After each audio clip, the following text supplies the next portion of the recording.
was 1945. The war was over.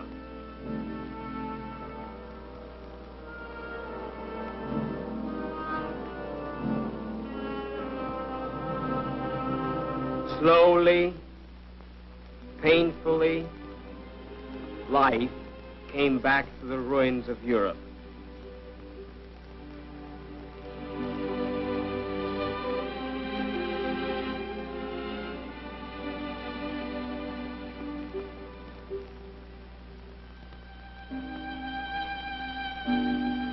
The war was over, but there was no peace.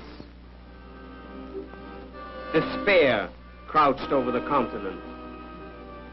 Hopelessness circled Europe like a bird of prey. Why? What were the forces that turned nations into rubble heaps and populations into beggars? The people wanted the answers. They wanted to know what happened and why. In the Palace of Justice in Nuremberg, the people of the world came together, for there sat the International Military Tribunal to judge the chief Nazi war criminals.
Justice Robert H. Jackson, the chief American prosecutor, makes the opening statement for the prosecution.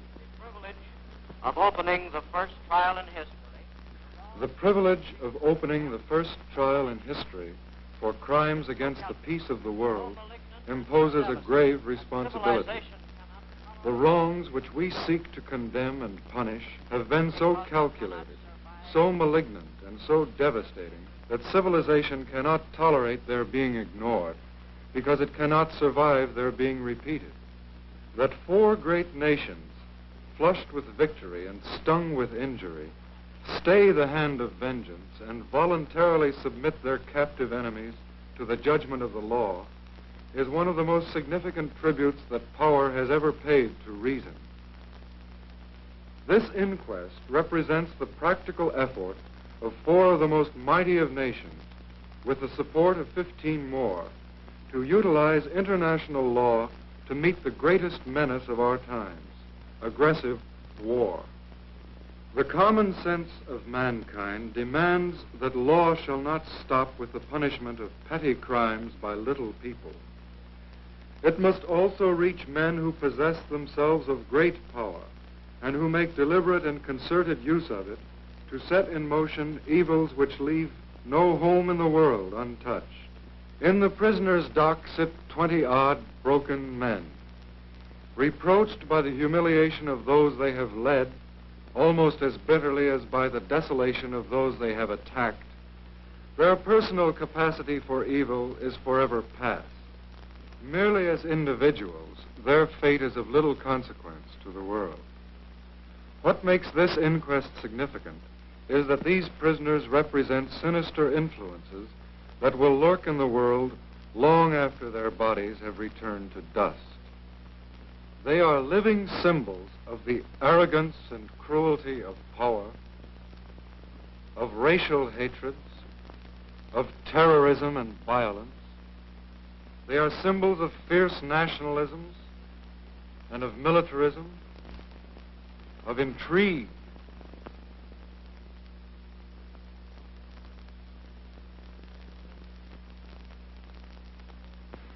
and war-making, which have embroiled Europe generation after generation, crushing its manhood, destroying its homes, and impoverishing its life.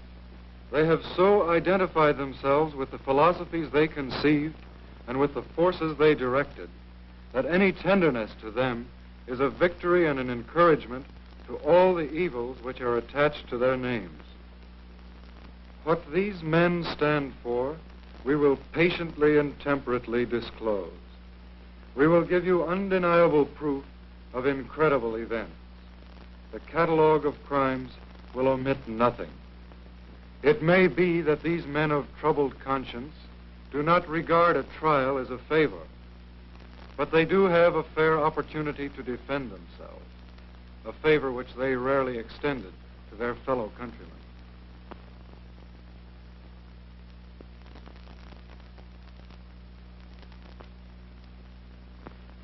We will not ask you to convict these men on the testimony of their foes.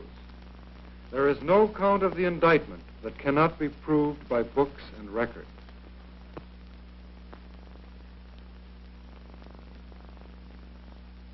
And we will show you the defendants' own films.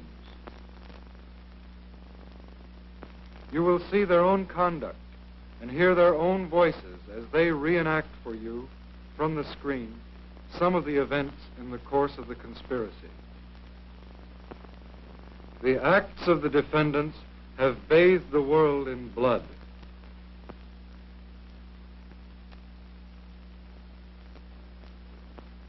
And set civilization back a century. They have subjected their European neighbors to every spoliation and deprivation. They have brought the German people to the lowest ebb of wretchedness.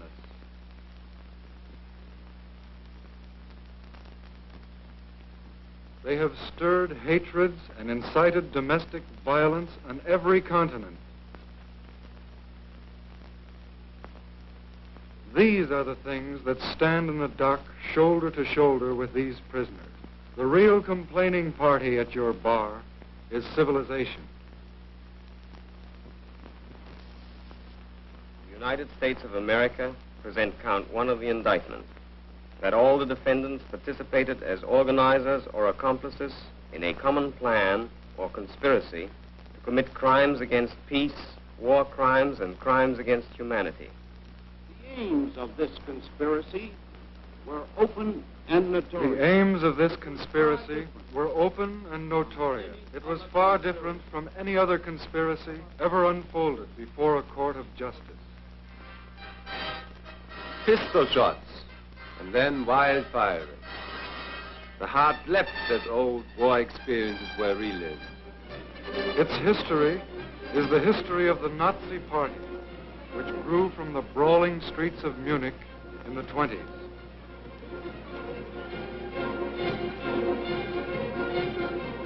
And from the beginning, Adolf Hitler and his followers were committed to the use of any means, whether or not they were legal or honorable. Their aim was the highest degree of control over the German community. Their intentions were blatantly put forth in Mein Kampf and the party program.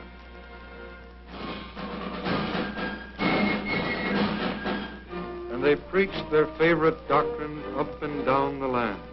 They said that persons of a so-called German blood were a master race, entitled to subjugate or even exterminate other races. They said that the Germans should be ruled under the Führerprinzip, or leadership principle, by which each sub-leader owed unconditional obedience to his superior, and so on right up to Adolf Hitler. They said that war was a noble and necessary activity of Germany.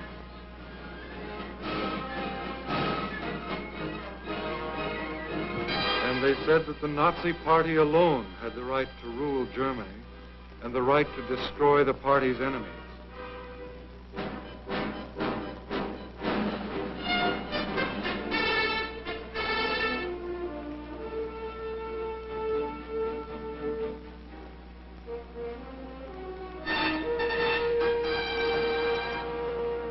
rise to power was based on fraud, deceit, intimidation, and coercion, culminating finally in terror and flame.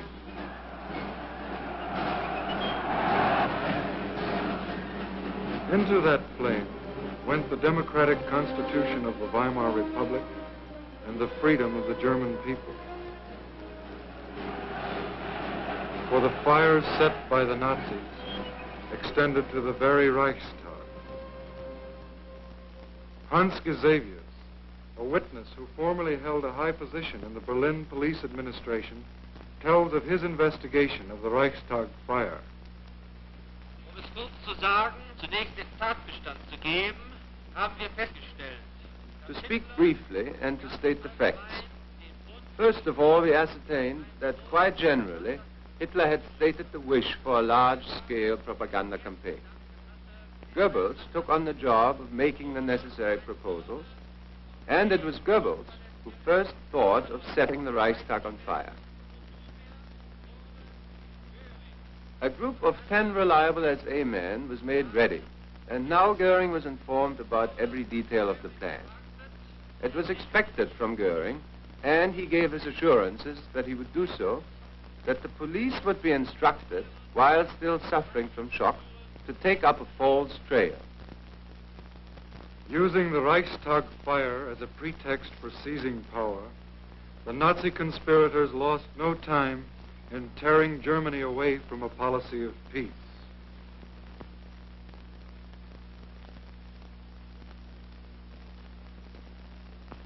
Late in 1933, they led their nation out of the Disarmament Conference, quit the League of Nations, and embarked on a course of secret rearmament. By 1934, the new armaments program designed by defendants Goering, Schacht, and Funk was going full blast.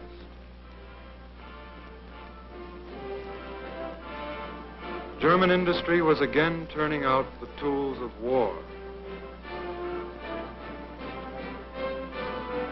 The Krupp plants hummed, and 1 year later, Goering could announce, From the strong foundation of the National Socialist ideology, today rises once again the German armed forces. A few days later, General von Blomberg announced the new law for compulsory military service.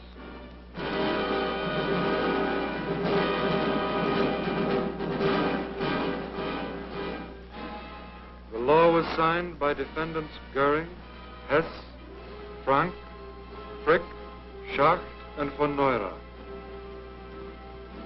The training began.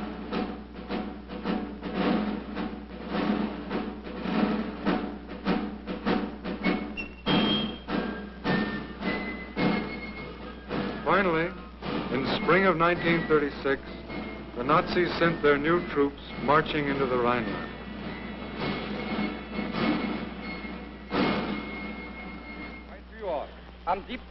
Mein Führer, on March 7, 1936, soldiers of the army, which was created by order of the Führer, crossed the sacred river of German history and occupied their former garrisons.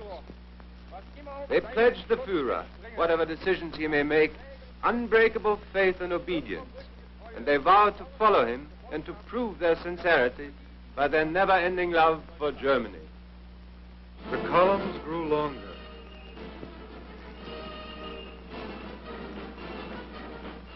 The sound of boots grew louder on the streets of Nuremberg. But Hitler said, The German people is not a people which welcomes a war today, tomorrow, or the day after tomorrow. That is not in the character of the German. He is by nature not only peaceful and peace-loving, but above all conciliatory. He wants to work. In our country are millions of peasants. They want to till their fields, they want to bring in their harvest. There are millions of workers. They want to perform their work.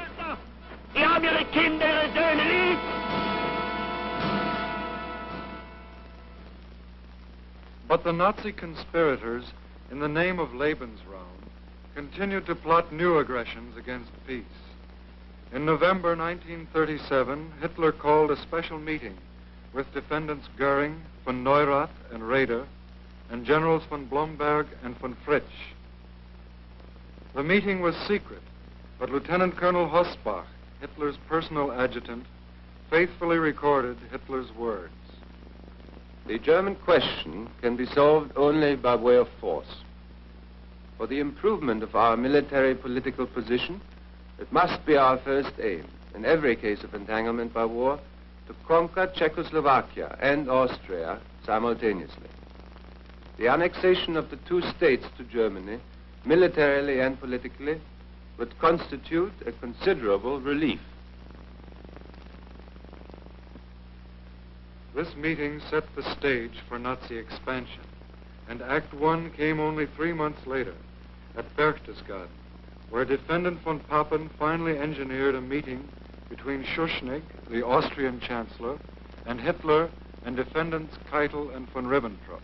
Guido Schmidt, who was Austrian Foreign Minister at the time, also attended the meeting, and now he takes the witness stand. Did Hitler demand that Seyss-Inquart be made Minister of Security? That was one of the demands on their program. Were there also demands made with regard to currency exchange and customs? There were demands of an economic nature of every kind.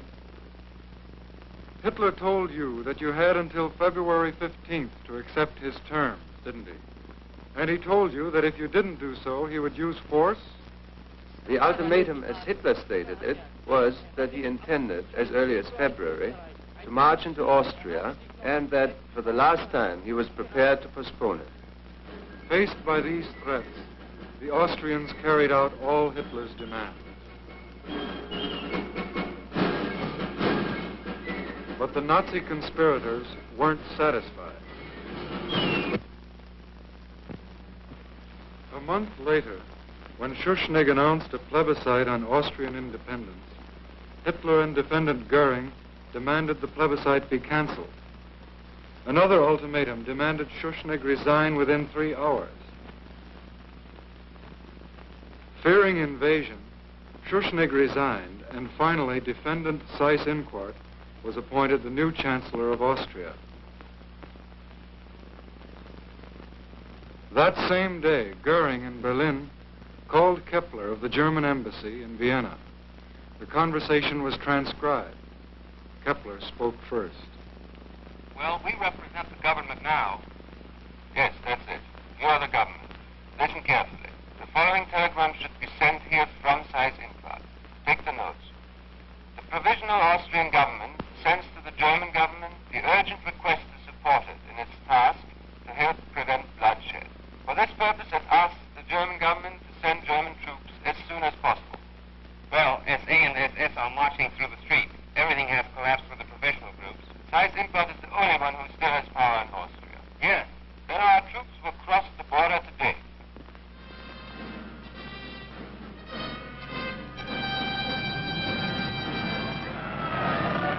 The act was written, joining Austria to Germany, and signed by defendants Seyss-Inquart, Goering, Frick, von Ribbentrop, and Hess. Hitler, of course, had said, Germany neither intends nor wishes to interfere in the internal affairs of Austria, to annex Austria or to conclude an Anschluss. 21st of May, 1935, Adolf Hitler.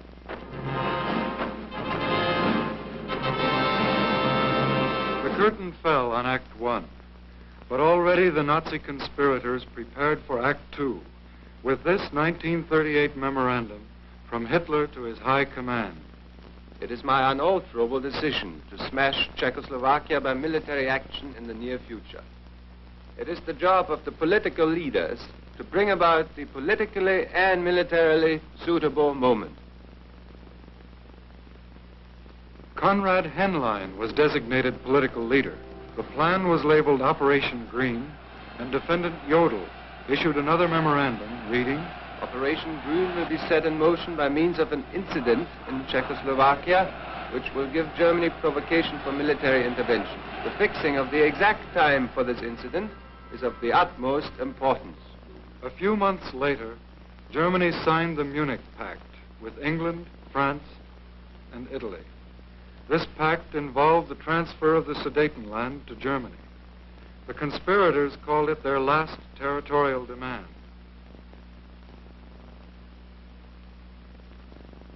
But before the ink was dry, they were making other plans. For Hitler's goal was the complete absorption of Czechoslovakia. And now the Czech president, Hacha, was called to a meeting with Hitler and defendants Goering, von Ribbentrop, and Keitel. They gave him the ultimatum. Bohemia and Moravia would be incorporated into Germany immediately, or Czechoslovakia would be invaded and Prague destroyed from the air. Hacha was helpless. Defendants von Ribbentrop and Frick signed the decree making Bohemia and Moravia a German protectorate. Speaking some months before about the Sudetenland, however, Hitler had said, I have promised, and repeated here, that there will be no more territorial problems for Germany in Europe. I will be no longer interested in the Czech state, and I will guarantee it. 26 September 1938, Adolf Hitler.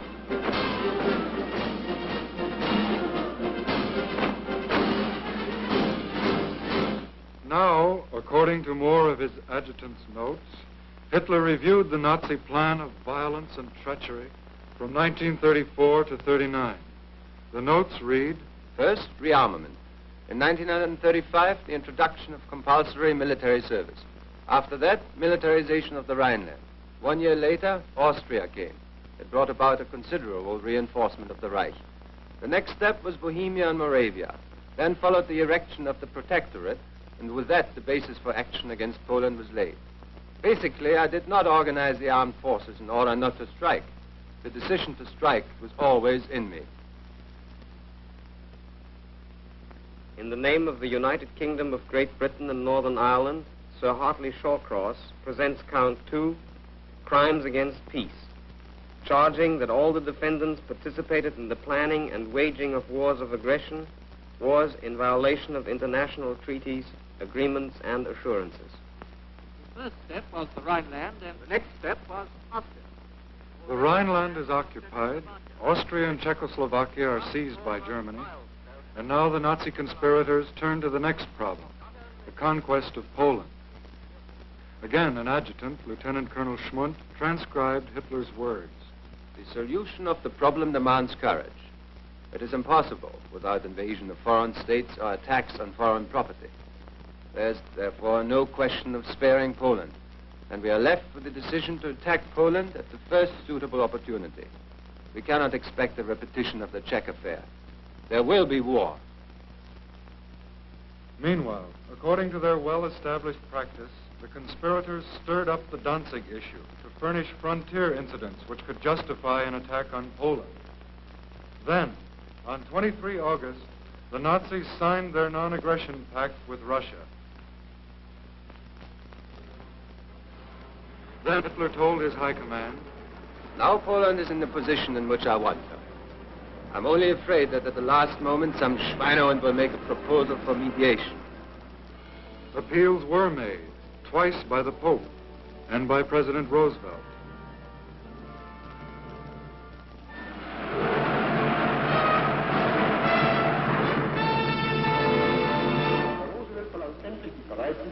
Finally, Mr. Roosevelt asked that assurance be given him that the German armed forces will not attack and, above all, not invade the territory or possessions of the following independent nations. He then names as those coming into question Finnland, Lettland, Litauen, Estland, Norwegen, Sweden, Denmark, Niederlande, Belgien, Großbritannien, Irland, Frankreich, Portugal, Spanien, die Schweiz, Liechtenstein, Luxemburg, Polen. Meine Antwort.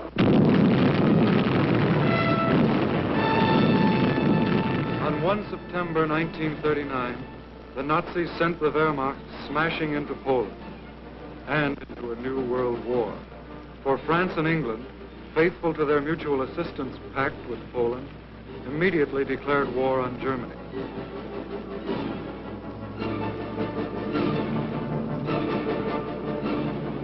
the Luftwaffe opened mass attacks on Polish towns and cities.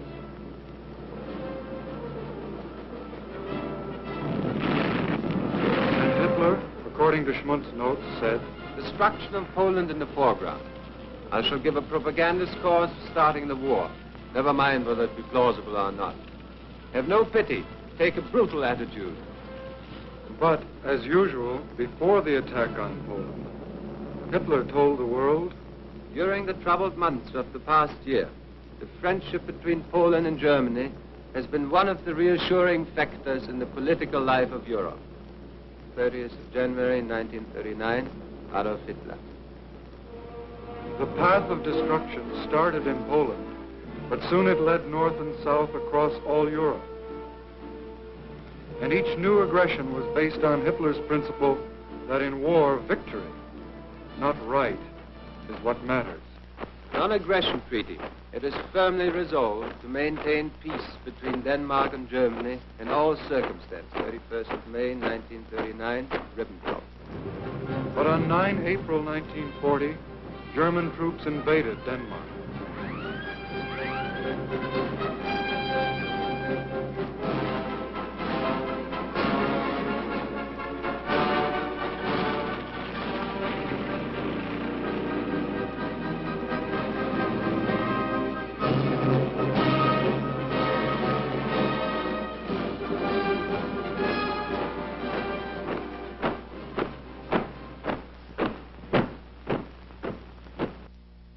The German Reich government is determined, in view of the friendly relations which exist between Norway and Germany, under no circumstances to prejudice the inviolability and integrity of the Norwegian state. 2nd of September 1939, Deutsches Reich. But on 9 April 1940, German troops invaded Norway.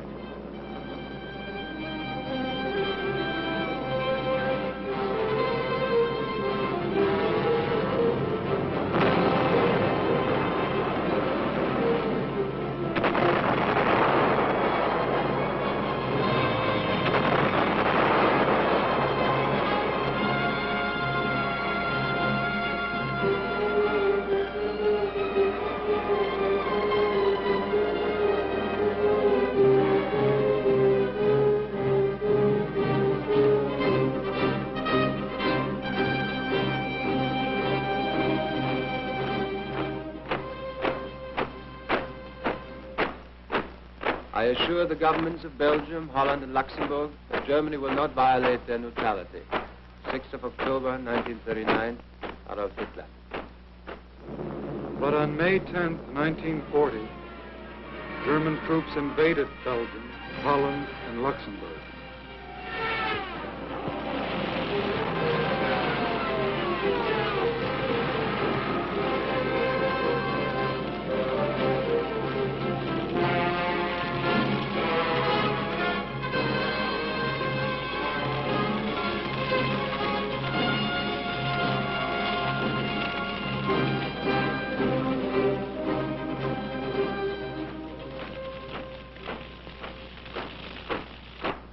Firmly established, reliable relationship of Germany to Yugoslavia will represent an element of calm to our nerve-wracked continent. This peace is the goal of all who are disposed to perform really constructive work.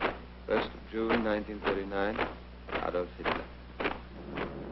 But on 6 April 1941, German troops invaded Yugoslavia.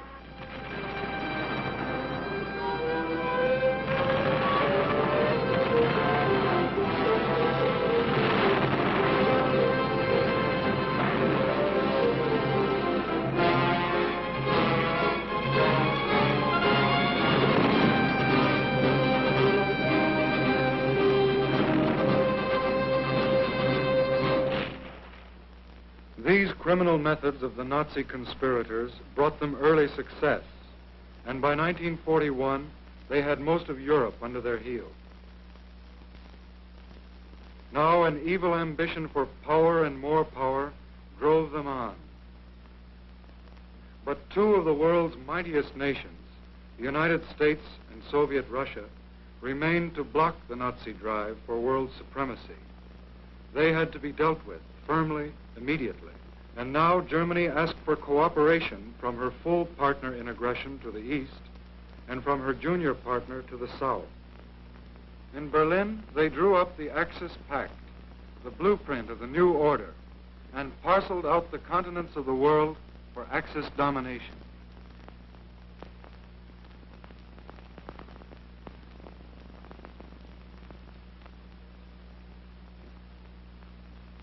Italy was to get the Mediterranean sphere. Japan was to get the Orient, and to Germany would go the rest of the world.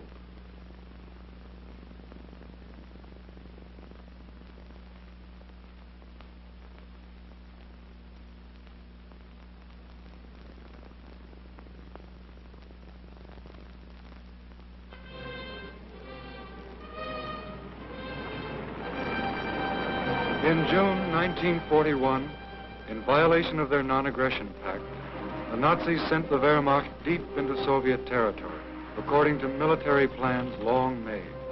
As usual, there was no declaration of war. Hitler had said, "Today Germany, tomorrow the world," and this was tomorrow.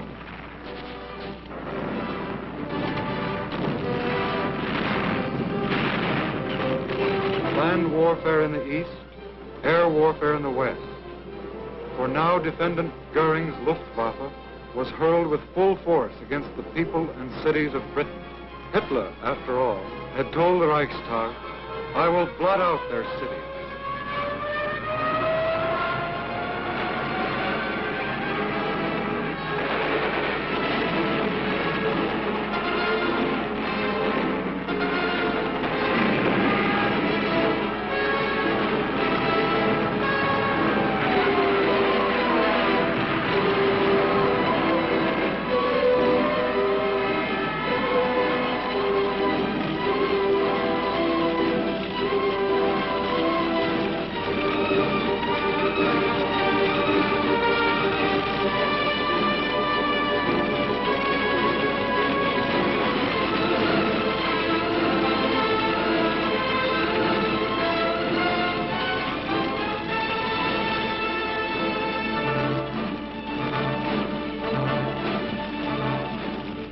Then, on 7 December 1941, the Japanese, keeping their end of an infamous bargain, struck at the United States, also without declaration of war. Japanese bombs rained on Pearl Harbor, spreading war finally to the Pacific.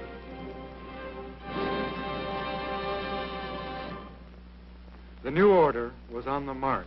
World War II flamed around the globe. In the name of the Union of Soviet Socialist Republics, General Rudenko presents counts 3 and 4, charging that all the defendants committed war crimes in Germany and in all those countries occupied by Germany. The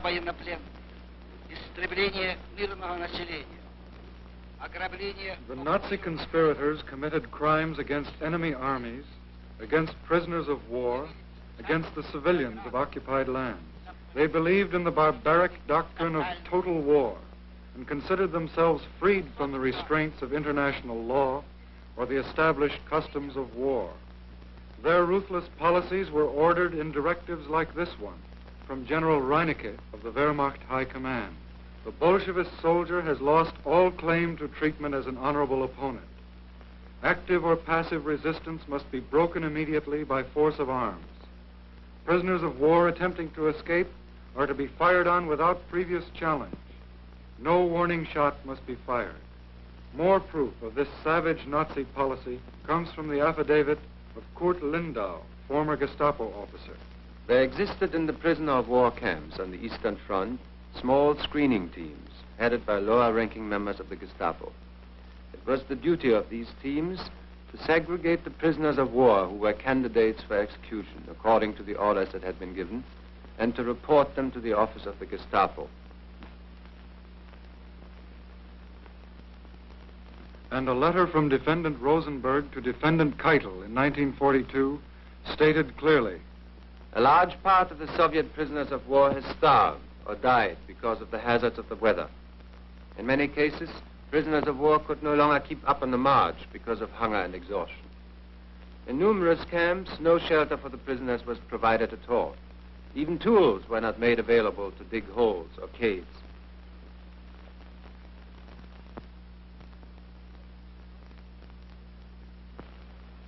Yet, when some objected that this treatment violated the Geneva Convention, Defendant Keitel answered with this memorandum. We are concerned with the destruction of an ideology. Therefore, I approve and back the measures. This is proved by the testimony of General Lahusen, who worked under Admiral Canaris in the Abwehr. General Lahusen attended conferences where crimes against whole populations were plotted in advance by the Nazi conspirators. Will you please explain exactly what took place at this conference in the Führer's train? First of all, Canaris had a short talk with von Ribbentrop, particularly as regards the Polish region. Secondly, Canaris spoke vehemently against the measures that he, Canaris, had found out about, to wit, the projected shooting and extermination measures that were being directed against the Polish intelligentsia, nobility, and clergy, as well as all elements that could be regarded as embodiments of the national resistance movement.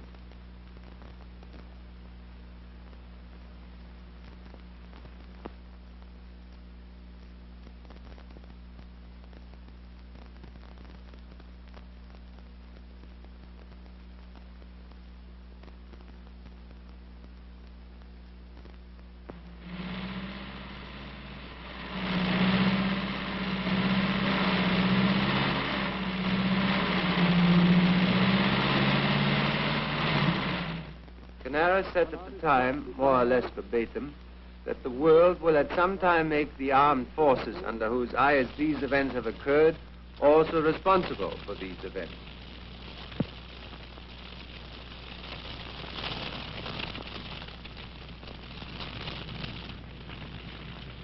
Defendant Frank, Nazi governor of Poland, was another of the conspirators guilty of directing mass murder. In his diary, he speaks of taking advantage of the focus of attention on the Western Front by carrying out wholesale liquidation of thousands of Poles. These atrocities were not restricted to the east. Here is the proof in the village of Oradour-sur-Glane, France.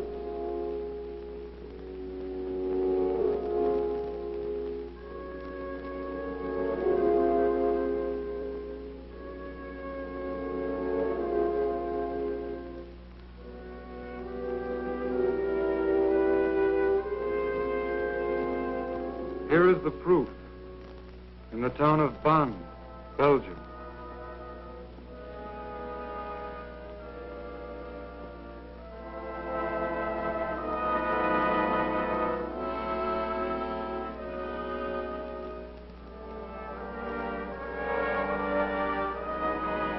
Here is the proof in the San Callisto Caves, Italy, where 350 hostages were carefully listed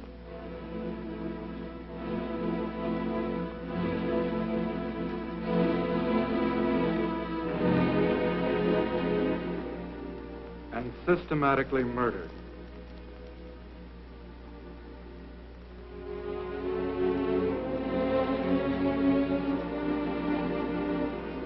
And here is Lidice in Czechoslovakia. In blind retaliation for the assassination of SS man Heydrich, the Nazis murdered all Lidice's men and sent their women and children into slavery in Germany.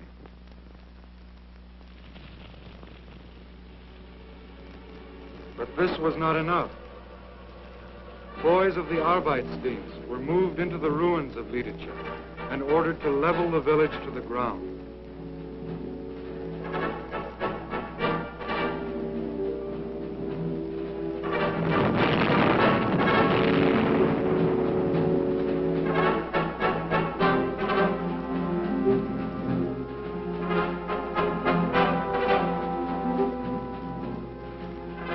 Lidice, was to be the Nazis' example to all occupied peoples.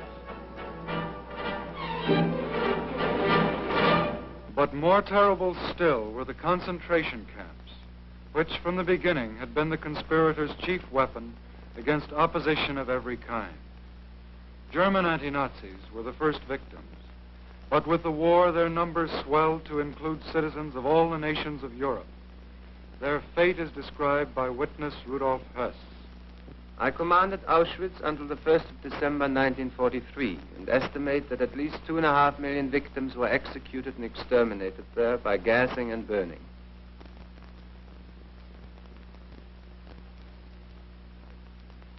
At least another 500,000 succumbed to starvation and disease, making a total dead of about 3 million.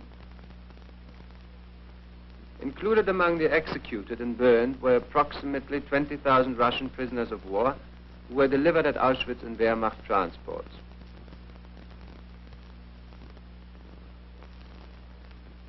The remainder of the total number included about 100,000 German Jews and great numbers of citizens from Holland, France, Belgium, Poland, Hungary, Czechoslovakia, Greece, and other countries.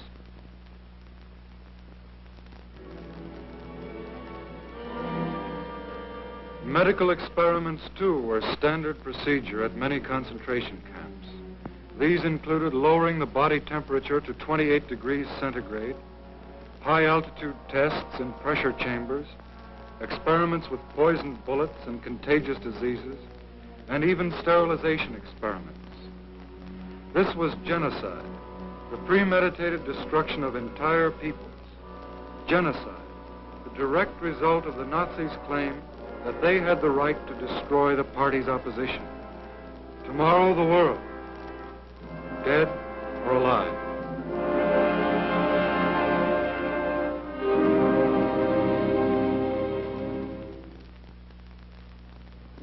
In the name of the French Republic, Monsieur de Menton closes counts 3 and 4, the final charges of the indictment.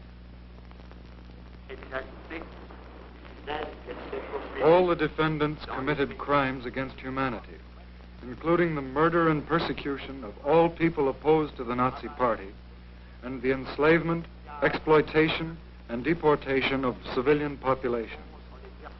The slave labor policy was the responsibility of defendant Sauckel, who admitted in 1944, out of the 5 million workers who arrived in Germany, not even 200,000 came voluntarily.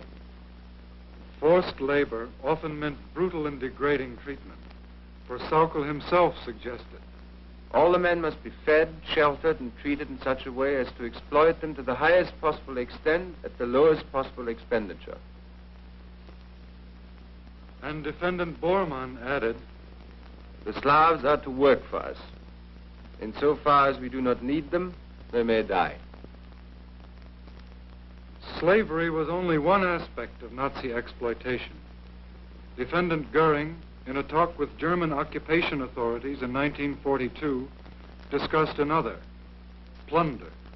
God knows you are not sent out to work for the welfare of the people in your charge, but to get the utmost out of them so that the German people can live. This everlasting concern about foreign people must cease now, once and forever. I have here before me reports on what you are expected to deliver. It makes no difference to me in this case if you say that your people will starve.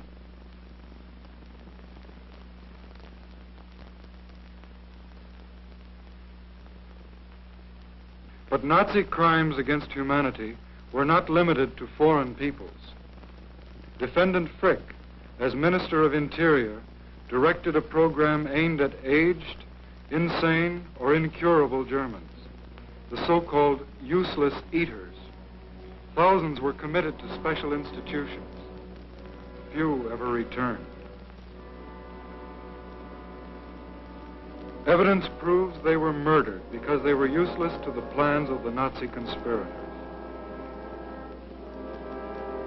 But perhaps the greatest crime against humanity the Nazis committed against the Jews. A campaign of hate and murder that goes to the heart of the Nazi movement.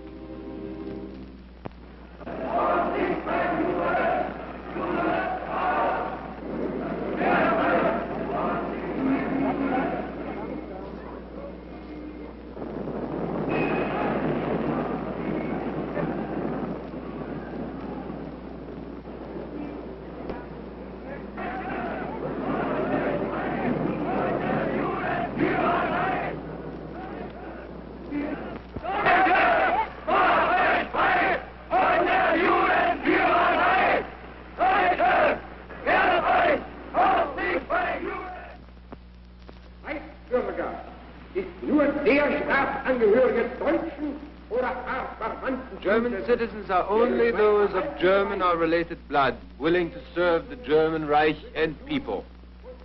Marriages between Jews and citizens of German or related blood are prohibited.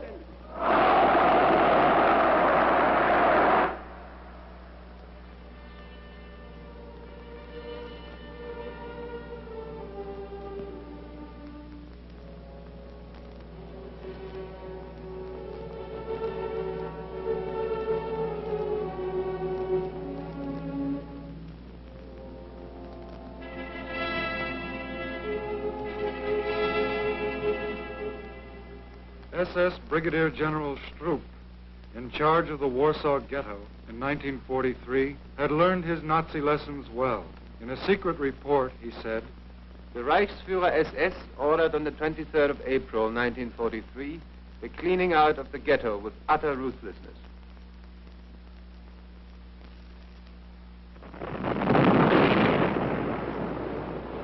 I therefore decided to destroy and burn down the entire ghetto. Jews frequently left their hideouts, but occasionally remained in the burning buildings and jumped out of the windows only when the heat became unbearable.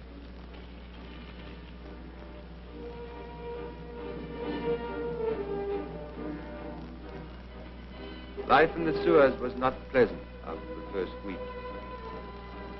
Tear gas bombs were thrown into the manholes, and the Jews were driven out and captured. Countless numbers of Jews were liquidated in sewers and bunkers through blasting.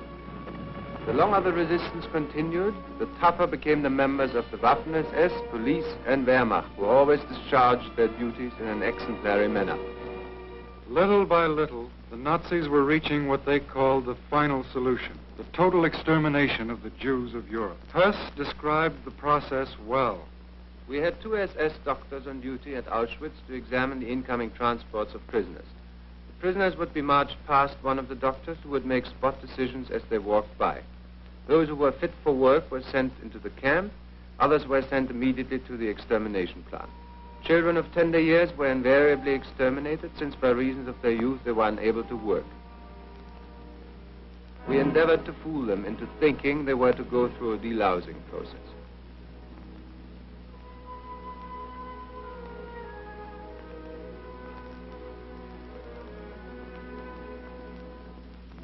It took from 3 to 15 minutes to kill the people in the death chamber, depending upon climatic conditions. We knew when the people were dead because their screaming stopped. We usually waited about 1/2 hour before we opened the doors and removed the bodies. After the bodies were removed, our special commandos took off the rings and extracted the gold from the teeth of the corpses. Much of this loot was then transferred to secret vaults of the Reichsbank at Frankfurt am Main, the Reichsbank of Defendant Funk.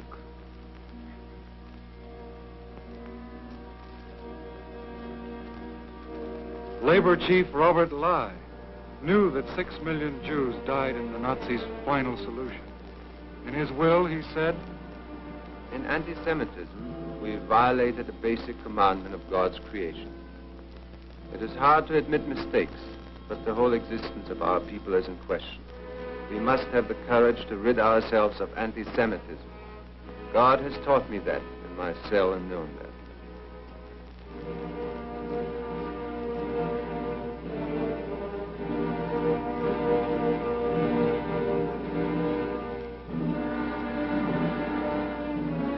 And Defendant Frank himself said before this court, Wir haben den Kampf gegen das Judentum jahrelang geführt.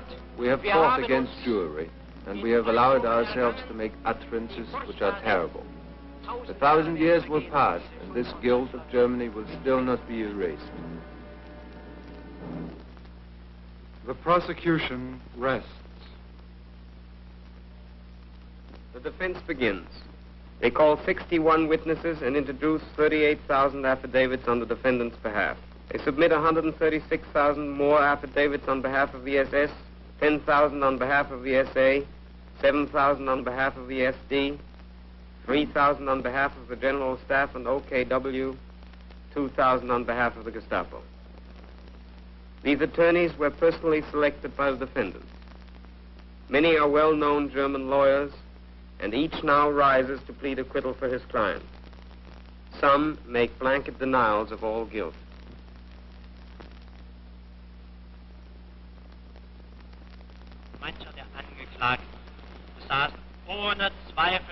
Some of the defendants had, without doubt, a great influence in those spheres which did not interest Hitler. They had no part whatsoever in the great decisions concerning war and peace, armistice and peace offers, etc. Other attorneys lead their clients through a carefully prepared defense. Here, Streicher is examined. Fahren nun fort. Die Anklagebehörde stellt weiter I now damit ab, continue. es hätten die Himmler It has also been stated by the prosecution that Himmler and Kaltenbrunner would have had no one to carry out their orders to kill if you hadn't made that propaganda and if you hadn't conducted the education of the German people in that sense. Ich glaube nicht, dass die vom Führer den Befehl erhalten haben. I don't believe that those who had been given the order by the Führer to carry out the killings or to pass an order to kill, that those people would have been made to do this by my periodical. Hitler's book, Mein Kampf, existed, and the contents of that book were the authority, the cause. Next comes Kaltenbrunner. Vorwurf gemacht, Sie hätten das Konzentrationslager Mauthausen gegründet. You are accused of establishing Mauthausen, of inspecting and visiting this camp regularly. The witness Hellriegel testified having seen you in this camp, and further testified having seen you at the inspection of gas chambers, and while these gas chambers were in operation.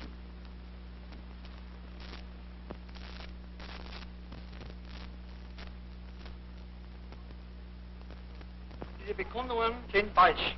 The testimony is wrong. Every concentration camp in the Reich, of which I know anything, was established by Himmler through Pohl.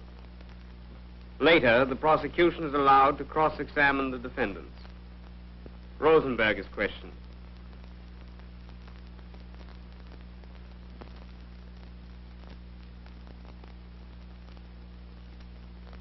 Did your ministry force people to leave their homes, to go to Germany, to work for the German state? It is true that force was used, and it is not denied that some terrible encroachments occurred. Now, Raeder takes the stand.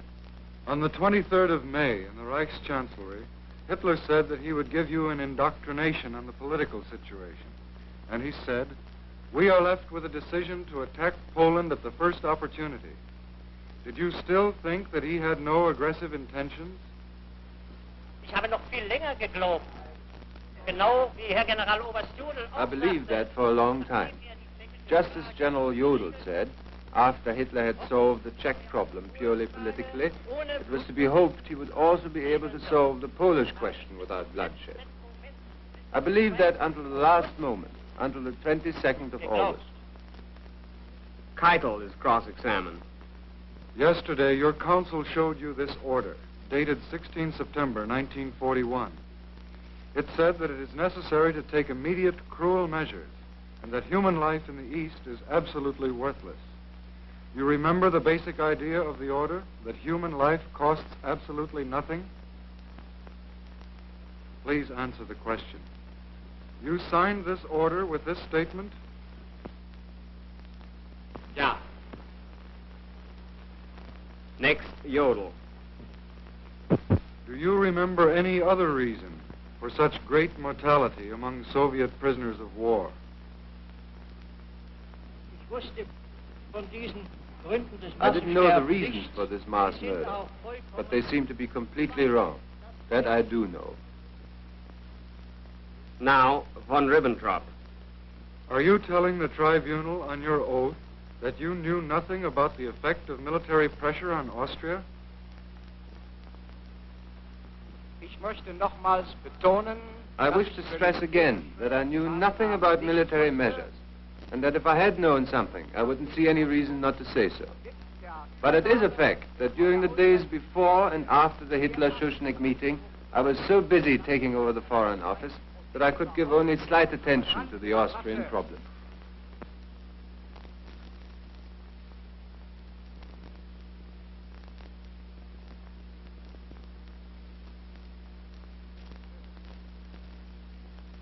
Then Goering is cross-examined. At the end of the meeting, you used the following words, didn't you? German Jewry must, as a penalty, forfeit 1 billion marks. Then the pigs won't commit any more crimes. Jawohl. Do you still say that neither Hitler nor you knew of the policy to exterminate the Jews? Soweit es mich betrifft, habe ich gesagt, dass I already have said that not even approximately did I know to what degree this thing took place. You did not know to what degree, but you knew there was a policy that aimed at the liquidation of the Jews. Nein, auf die Auswanderung der Juden und nicht auf ihre No, Ausrottung. not liquidation of the Jews. I only knew that certain perpetrations had taken place. Speer takes the stand. You were present on April 23rd, 1945, when Hitler received the telegram from Goering suggesting that he take over power. What did Hitler say on that occasion?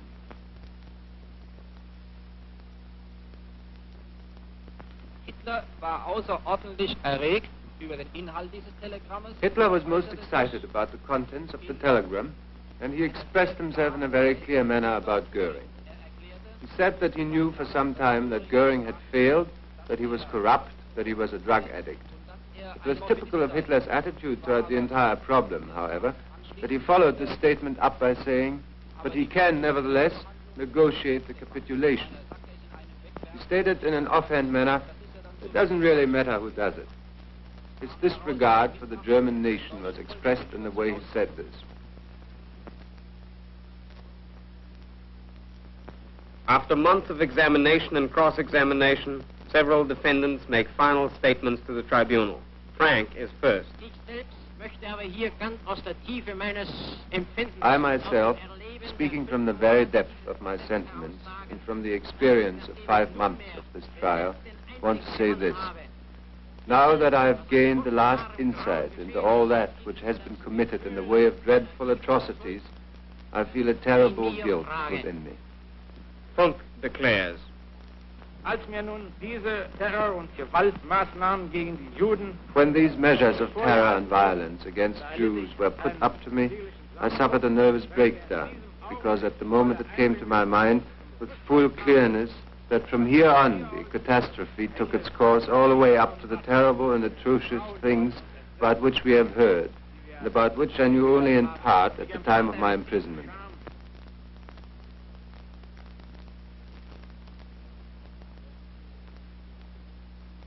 I felt ashamed and guilty at that moment, and I feel the same way today, but it's too late. Now Schirach speaks. It is my guilt that I educated German youth for a man who committed murders millionfold. Schach is next. Denn hat alles, was vorher dem deutschen Volke und damit auch mir versprochen hatte. Everything he promised to the German people and thereby to himself, he did not afterwards keep. He promised equal rights for all citizens, and without regard to their capabilities, his adherents got privileges before all other citizens. He promised to fight against political lies, and together with his minister Goebbels and by himself, he never did anything but disseminate political lies and political fraud. He released criminals and put them into his service. He did everything in a way of not keeping his promises. He deceived the world, Germany, and me. Speer once more.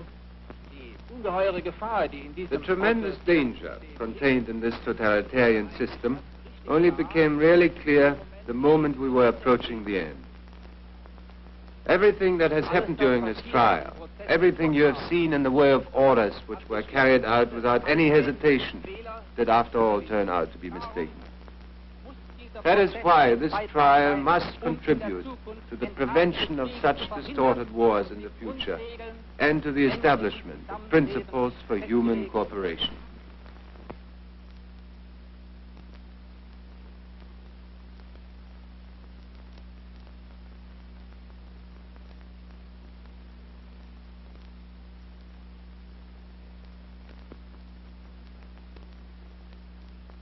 and Keitel again.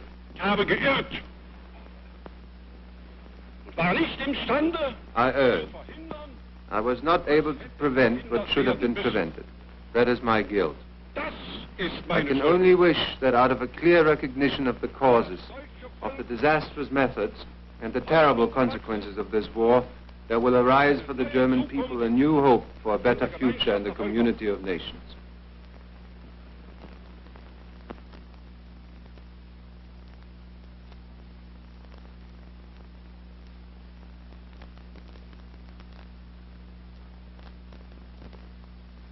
Now, Frank. Wir rufen das deutsche Volk, dessen Machtträger wir mit waren. We call on the German people, whose representatives we were, to abandon this way, which was doomed to failure in the will and justice of God, and which is doomed for everyone who may try to follow it, anywhere in the world.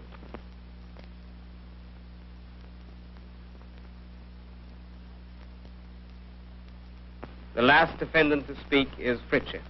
Nun, Sie haben von Hitler nichts Gutes erwartet. You of the prosecution did not expect anything good from Hitler, and you are amazed about the extent of what really happened. But then try to understand the indignation of those who did expect something good from Hitler and were betrayed. I am one of these betrayed.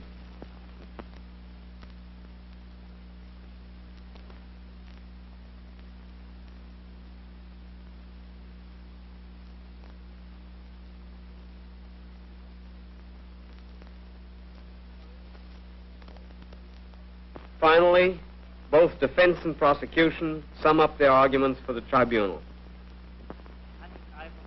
An aggressor can be branded only by the world's conscience. That supreme organ of humanity must have not only real, but also moral authority. Its impartial judgment must be looked upon with general confidence. It must stand above the contesting parties.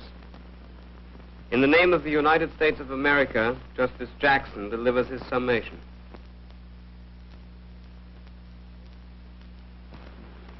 According to the testimony of each defendant, these men saw no evil, spoke none, and none was uttered in their presence.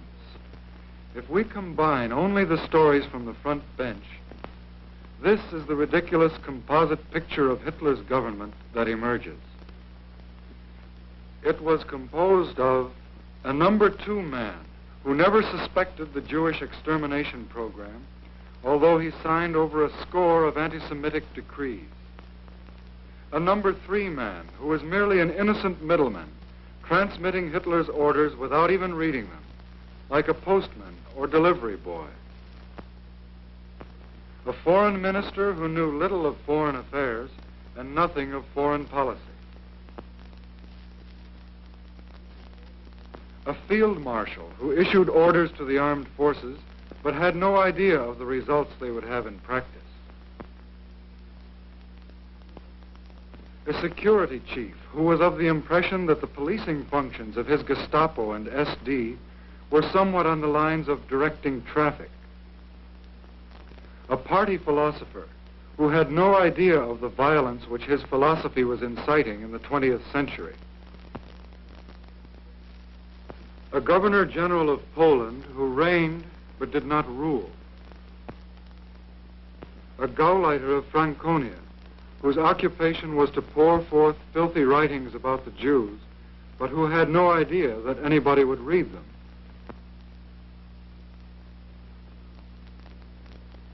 A minister of the Interior who knew not even what went on in his own office, much less the interior of his own department, and nothing at all about the interior of Germany.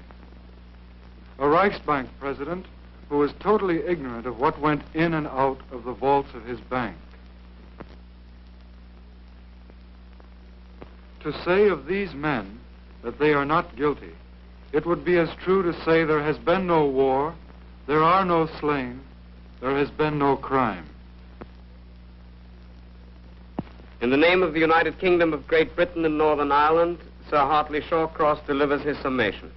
This trial must form a milestone in the history of civilization, not only marking that right shall in the end triumph over evil, but also that ordinary people of the world, and I make no distinction here between friend and foe, are now determined that the individual must transcend the state. The state and law are made for man, that through them he may achieve a fuller life, a higher purpose, and a greater dignity. In the name of the Union of Soviet Socialist Republics, General Rudenko delivers his summation.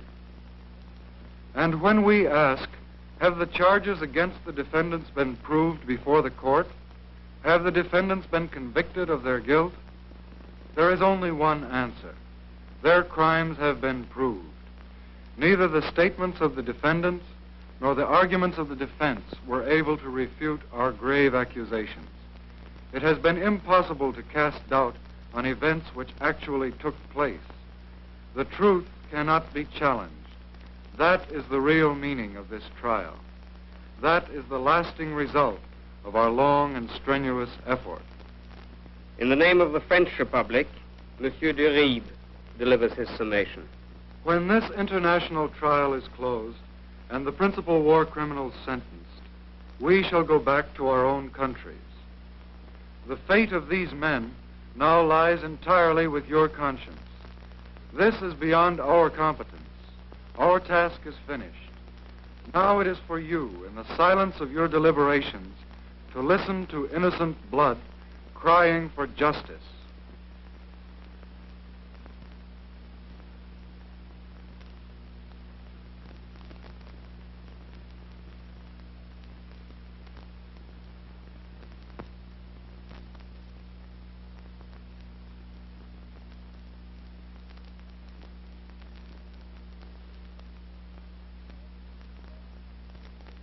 Lord Justice Lawrence, Great Britain, Mr. Francis Biddle, United States, Monsieur de Faber, France, and Major General Nikitchenko, USSR, and their alternates prepare the verdict. It will be based on the opinion of the majority.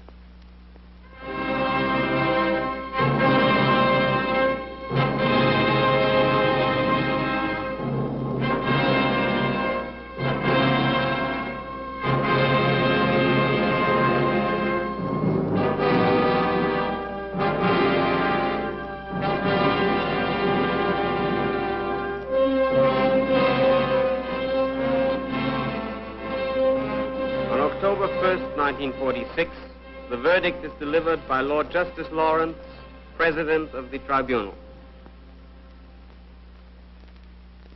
Of the organizations, the SS, SD, Gestapo, and Leadership Corps are found guilty. The High Command, SA, and Reich Cabinet not guilty. As for the individual, Wilhelm Hermann Goering, guilty of conspiracy, crimes against peace, war crimes, and crimes against humanity. Death by hanging. Rudolf Hess, guilty of conspiracy and crimes against peace. Life imprisonment. Joachim von Ribbentrop, guilty of conspiracy, crimes against peace, war crimes, and crimes against humanity. Death by hanging. Wilhelm Keitel, guilty of conspiracy, crimes against peace, war crimes, and crimes against humanity. Death by hanging. Ernst Kaltenbrunner, guilty of war crimes and crimes against humanity. Death by hanging. Alfred Rosenberg, guilty of conspiracy, crimes against peace, war crimes, and crimes against humanity. Death by hanging. Hans Frank, guilty of war crimes and crimes against humanity. Death by hanging. Wilhelm Frick, guilty of crimes against peace, war crimes, and crimes against humanity. Death by hanging. Julius Streicher, guilty of crimes against humanity. Death by hanging. Walter Funk, guilty of crimes against peace, war crimes, and crimes against humanity. Life imprisonment. Hjalmar Schacht, not guilty on this indictment, released. Karl Dönitz, guilty of crimes against peace and war crimes, 10 years imprisonment. Erich Raeder, guilty of conspiracy, crimes against peace, and war crime, life imprisonment. Baldur von Schirach, guilty of crimes against humanity, 20 years imprisonment. Fritz Saukel, guilty of war crimes and crimes against humanity, death by hanging. Alfred Jodl, guilty of conspiracy, crimes against peace, war crimes, and crimes against humanity, death by hanging. Franz von Papen, not guilty on this indictment, released. Albert Speer, guilty of war crimes and crimes against humanity, 20 years imprisonment. Konstantin von Neurath, guilty of conspiracy, crimes against peace, war crimes, and crimes against humanity, 15 years imprisonment. Arthur Seyss-Inquart, guilty of crimes against peace, war crimes, and crimes against humanity, death by hanging. Hans Fritzsche, not guilty on this indictment, released. Martin Bormann, tried in absentia, guilty of war crimes and crimes against humanity, death by hanging. The trial is over.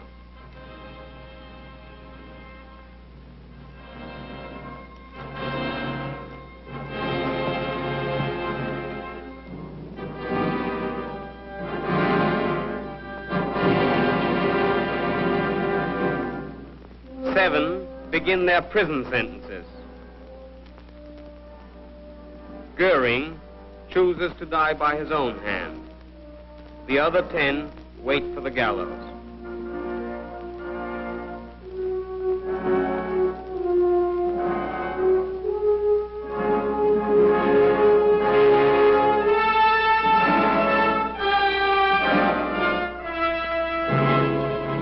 In Nuremberg, the people of the world found out and why. But Nuremberg is more than an answer to a question. As Justice Jackson said, this trial is part of the great effort to make the peace more secure. It constitutes juridical action of a kind to ensure that those who start a war will pay for it personally. Nuremberg stands as a warning to all those who plan and wage aggressive war.